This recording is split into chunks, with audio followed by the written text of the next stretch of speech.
Assalamualaikum warahmatullahi wabarakatuh. Selamat pagi Sobat Kelautan dan Perikanan. Bersama saya Nurul Fia Kartika, host podcast Dinas Kelautan dan Perikanan pada hari ini. Selamat datang di podcast Dinas dan Kelautan Perikanan.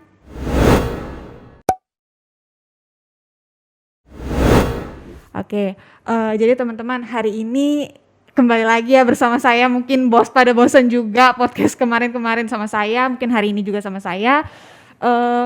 Sobat Kelautan dan Perikanan, kita hari ini di Dinas Kelautan dan Perikanan ini kedatangan seorang yang luar biasa lagi ya, terutama beliau ini banyak ilmu di bidang pengelolaan pesisir, kemudian juga pengelolaan pesisir dan pulau-pulau kecil, terus juga pengembangan garam apalagi. Nah ini kita bakal banyak lah ilmu yang bisa kita serap pada pagi hari ini. Mungkin Pak Syarif bisa perkenalan diri dulu ke Sobat Kelautan dan Perikanan ya Pak ya. Mungkin banyak yang nggak tahu juga di sini. Sebagai Kepala Loka PSPL Serang. Ya, terima kasih Mbak. Pertama mungkin saya perkenalkan dulu ya. Nama saya Syarif Iwan Taruna Al-Kadri. Nah kebetulan saya dipercaya menjadi Kepala Loka PSPL Serang itu sejak tahun 2019 sampai sekarang gitu kan. Nah memang Lampung ini merupakan salah satu wilayah kerja Loka PSPL Serang yang merupakan salah satu dari 8 provinsi wilayah kerja kita. Ini memang cukup luas wilayah kerja kita, tapi paling tidak pada hari ini kita bicara masalah Lampung ya. Betul. Jadi 8 provinsi itu apa aja sih Pak memang yang dipegang oleh PSPL Serang ini Pak? Nah untuk 8 provinsi itu Pulau Jawa minus Jawa Timur.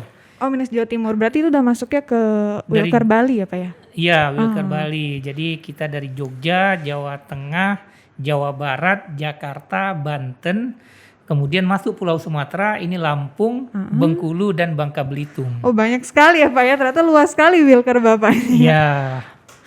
Tapi di setiap provinsi memang ada ininya Pak ya, ada pengembangan atau potensinya gitu ya Pak ya? Ya, memang di setiap provinsi ini ada spesifikasi masing-masing gitu kan. Nah kalau misalkan di Lampung ini sebenarnya ada beberapa sih ini kan. Yang pertama terkait dengan tahun kemarin hasil dari kunjungan Ibu PLT Dirjen kita ke Pulau Legundi, maka di tahun ini kita programkan untuk pengembangan usaha garam rakyat, terutama di Pulau Legundi. Nah, jadi memang ini menjadi salah satu komitmen dari Ibu Dirjen bagaimana pengembangan awal untuk garam yang ada di Provinsi Lampung ini. Karena memang secara nasional ini Provinsi Lampung ini belum masuk dalam data kita yang memproduksi garam. Oh gitu. Nah sehingga di tahun ini kita coba supaya potensi yang ada di Provinsi Lampung ini yang kalau kita lihat dari sisi kualitas airnya ini cukup bagus. Kemudian kalau kualitas airnya bagus tentu hasil garamnya ini akan menjadi bagus juga. Nah kemarin pada saat kunjungan kita ini di Pulau Legundi ada kelompok yang sudah memproduksi dan kualitasnya cukup bagus. Nah makanya kemarin kita diskusi dengan Ibu Dirjen dan kemudian dengan teman-teman di Komisi 4. Nah kebetulan di Komisi 4 ini ketua komisinya Dapilnya Lampung sehingga memang langsung di ACC. Nah paling tidak di tahun ini kita tunjukkan bahwa ya Lampung ini juga bisa memproduksi garam. Nah, produksi garam yang nanti itu dipakai itu garam untuk makankah atau garam kecantikan juga bisa tuh Pak. Terus kualitas garam yang bagus tadi kan Bapak ngomong, memang seperti apa sih Pak kualitas garam yang bagus yang mungkin dihasilkan dari Pulau Legundi tadi tuh Pak? Nah, kualitas garam yang bagus di Pulau Legundi kita lihat bahwa satu dari sisi bentuk fisiknya, fisiknya itu cukup bersih dan putih. Nah, artinya kalau kasat mata saja orang melihat ini memang cukup baik garamnya. Nah kemudian kalau kita lihat dari sisi persentase NaCl-nya. Nah kualitas yang bagus itu minimal 97% NaCl-nya. Dan dari data yang disampaikan Pulau Legundi ini di atas dari 97%, artinya cukup bagus. Nah kualitas ini bisa dipakai bisa untuk garam konsumsi. Kemudian yang kedua yang lebih bagus lagi ini bisa untuk garam spa. Oh, garam Nah putih. biasanya kalau ibu-ibu ini kan, nah ini kalau kaitannya dengan spa ini cukup menarik kan Iya, begitu. betul.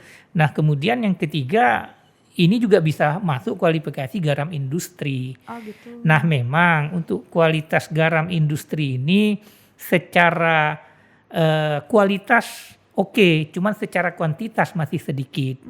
Jadi sehingga kalau untuk masuk ke garam industri tentu harus menambah kuantitasnya. Makanya titik-titik untuk produksi-produksi garam yang ada di masyarakat ini yang memang perlu ditingkatkan.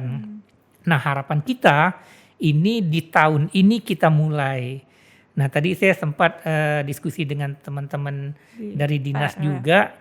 Ya dinas juga mensupport. Artinya ada juga program terkait dengan peningkatan usaha garam rakyat ini yang bisa dibarengkan dengan kita. Jadi sehingga ini bisa dikeroyok dan mudah-mudahan ini bisa menjadi salah satu energi baru bagi Lampung untuk bisa memproduksi garam. Nah ini yang kita harapkan. Benar Pak, karena kan di kita juga ada pengembangan kapasitas masyarakat pesisir ya Pak, yang mungkin ke arah sana ya Pak nantinya seperti itu.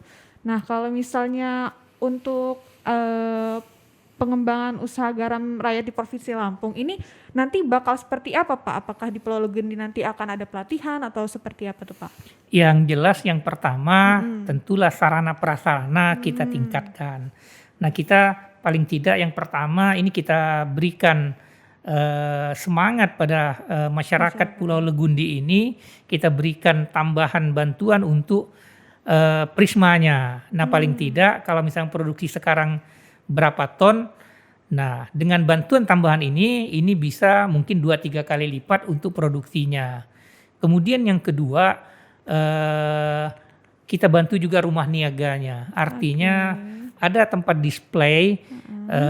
Ini salah satunya ketika masyarakat atau wisatawan yang berkunjung ini bisa melihat langsung produksinya, dari produksi cara mengelolanya sampai hasilnya.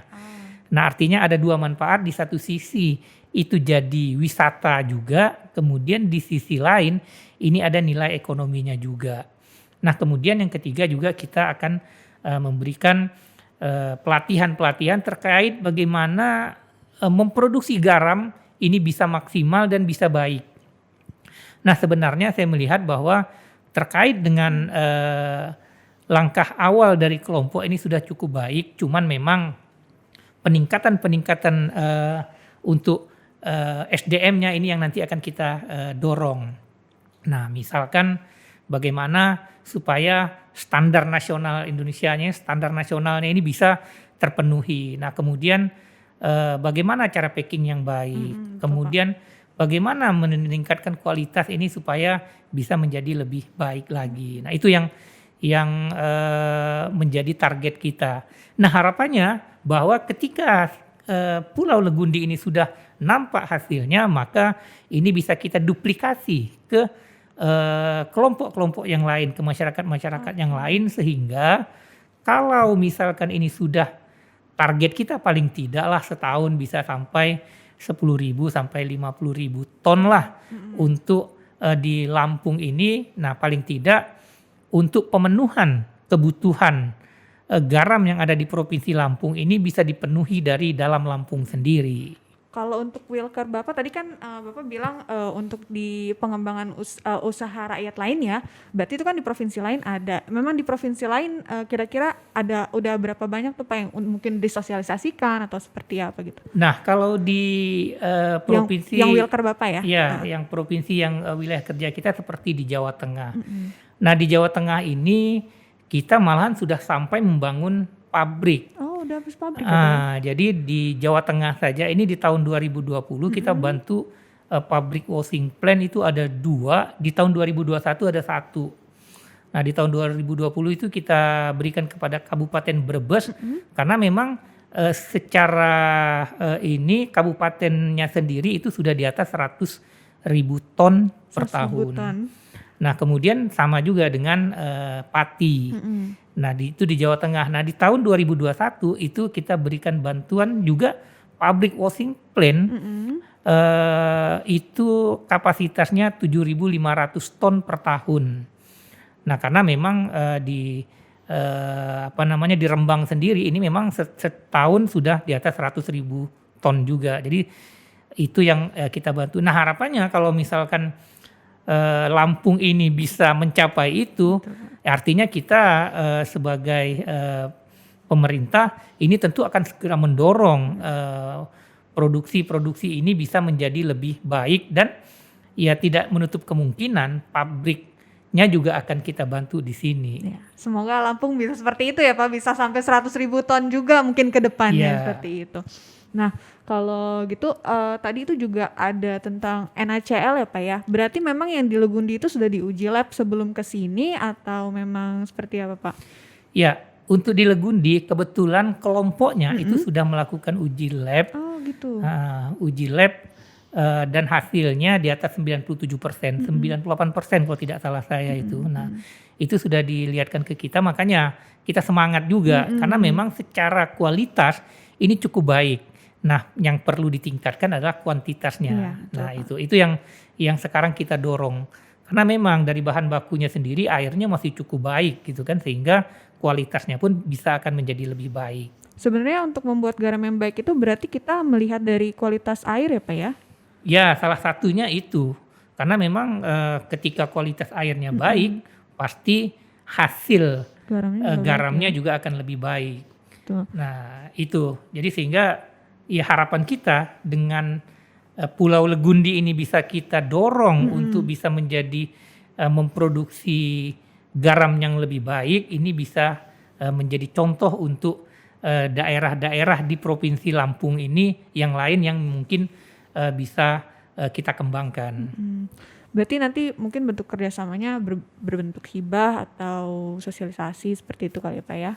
Untuk Ya, artinya kalau kita tentu bantuan kita adalah bantuan pemerintah kepada kelompok masyarakat. itu Pak. Artinya kita membantu memberikan program-program ini kepada kelompok masyarakat supaya masyarakat punya kreativitas usaha terkait dengan garam ini. Nah, artinya bisa menambah nilai ekonomi pendapatan mereka sehingga ini bisa membantu mereka yang awalnya mungkin penghasilannya hanya biasa, dengan adanya program ini ada tambahan yang cukup signifikan untuk penghasilan masyarakat yang kita berikan bantuannya itu. Ya, nilai tambah ekonomis dan pariwisata tadi ya Pak ya? Iya.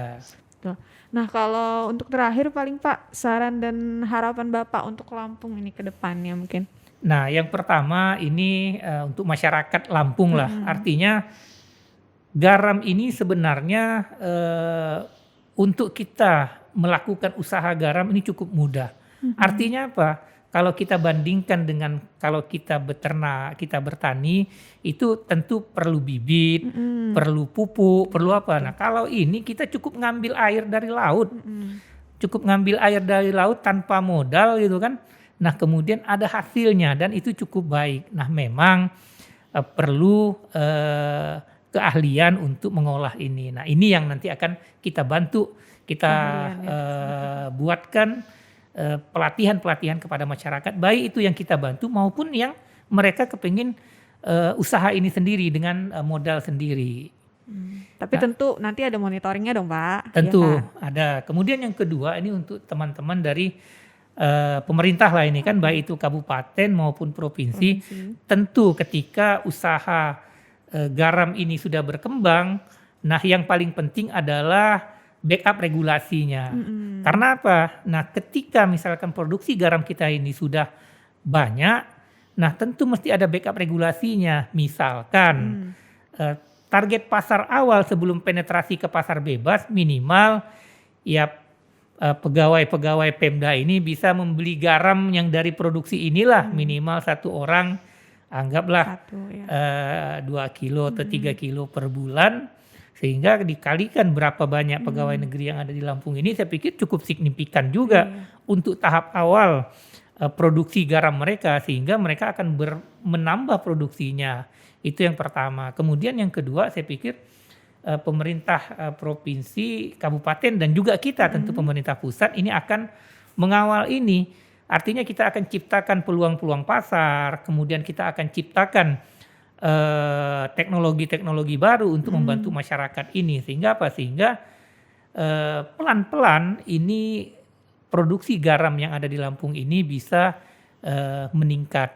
Nah, harapan kita bisa seperti Pulau Jawa lah paling tidak.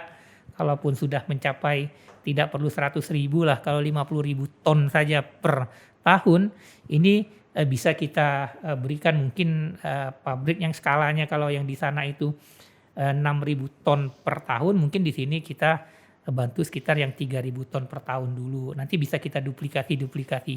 Nah, artinya apa? Artinya semangatnya ini yang perlu kita bangkitkan dulu. Kalau misalkan sudah dari semangat masyarakatnya. dibangkitkan dan mereka sudah merasakan hasil ekonominya, saya yakin ini pasti akan berkembang. Nah, apakan lagi kualitas garam yang ada di Lampung ini saya yakin akan lebih bagus karena sumber daya alamnya juga masih sangat bagus. memadai lah Pak ya. Nah, tadi ini ngomong-ngomong soal garam Pulau Legundi ya Pak ya. Di sini juga sebenarnya sudah sempat dipasarkan gitu ke beberapa pegawai dan memang garamnya itu memang putih banget sih Pak, udah bagus banget kualitasnya, terus memang rasanya tuh sedikit lebih asin daripada garam pada umum, jadi hemat juga untuk ibu-ibu gitu ya Pak ya. Itu sangat bagus sih, mungkin nanti dibantu mungkin pemasarannya Pak ya, jika memang sudah pegawai-pegawai pemerintah sudah mendukung juga untuk membeli, juga mungkin nanti pemasarannya lebih luas lagi lah dibantu oleh pemerintah pusat seperti itu kali ya Pak ya. Ya artinya memang perlu penetrasi pasar dari teman-teman kabupaten maupun provinsi. Misalkan ada himbauan dari bupati untuk garam yang produksi dari Lampung ini bisa dijual bersama-sama di minimarket. Artinya apa? Ketika garam disandingkan garam kita dengan garam yang produk dari Jawa, saya yakin garam kita bisa lebih baik dan lebih enak. Dan kemudian saya rasa harganya bisa lebih murah lagi, dibanding Pak. dengan yang dari Jawa. Nah itu harapannya seperti itu gitu kan. Betul Pak. Nah, gimana teman-teman untuk pengembangan garam dari Pak Syarif sendiri, tadi udah penjelasannya udah banyak banget nih. Gimana teman-teman, sobat Kelautan dan Perikanan, udah pasti banyak banget ilmu yang bisa didapat untuk mungkin pada hari ini. Sekian podcast pada hari ini. Terima kasih Pak Syarif udah bersedia diwawancara oleh podcast Dinas dan Kelautan Perikanan ya Pak ya. Terima kasih juga udah datang berkunjung ke Lampung dengan begitu banyak program dan kegiatan yang sangat-sangat membantu untuk pengembangan kapasitas masyarakat pesisir ya terutama. Baiklah, sekian teman-teman pada podcast hari ini. Saya Nurul, terima kasih telah menonton podcast ini. Salam sehat semua.